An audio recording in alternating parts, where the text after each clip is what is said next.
თქვენი არჩევანი პროფესიული როგორ მიიღეს, მით უმეტეს მაშინ 90-იან ახლოს იყო საერთოდ დიდი ალბათობით ეგ ამბავი. და როგორც ახსოვს, მე მგონი ხუთჯერ სხვა პროფესიაზე სხვა ჩააბარეთ. როგორ იცით რომ ბავშვობაში საბავშვო თეატრში კავიას ანუ ისოდნენ ჩვენ თითქოს მოელოდებოდნენ რომ სამსახიობო ჩავამბარე. დედა იყო მე. დედა თეატრსონი. და ისე მოხდა რომ ბოლო წლებში აღარ მომინდომენ და აღარ ვაპირებ ჩაბარებას, მივიდოდი გერმანიაში სათვალსაჩინოდ და აქ მაინც ჩავაბარე ლოტკინზე გურამ თავარტფილაძის, ეხლა გურამ თავარტფილაძის სახელობის არის იმ უნივერსიტეტში. და ერთი წელი ვსწავლობდი, იმიტომ რომ გერმანიაში ვერ წავედი სასწავლებლად, ისე მოხდა.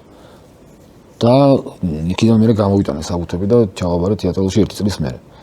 და ეს არიცოდნენ სახში, იმდე კი პრობლემა იყო, ბოთ, მე თვითონ მეუხერხულებოდა ის, რომ მანამდე რომ რაღაც უარი ვთქვი, აღარ მინდა და ეხლა რომ გადავთქვი თუ რაღაცა, ეს მომენტი მეუხერხულებოდა და ამიტომ არ ვთქვი. მე უკვე მესამე გამოცდაც რომ, ანუ პირველი ორი ტური იყო და მესამე გამოცდა ეს სამსახიობო ოსტატობის.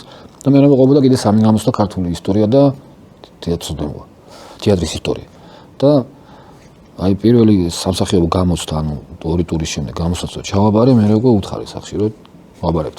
მაგ სამსახიობო ოსტატობაზე 1000-ნაირი კურიოზი გაგვიგია ხოლმე და მართლა ეგეთ უცნაურ დავალებებს აძლევენ? უცნაურს როგორ გითხრათ, ეჭვდებს გაძლევენ რა რა დავალება მოგცეთ? მე ერთი მომწეს რომ თუ გახსოვთ. აი მეგობარი გარდამეცვალა და იმის პანაშვიძე ეწრე რომ დავარტყი როგორ მახსოვს.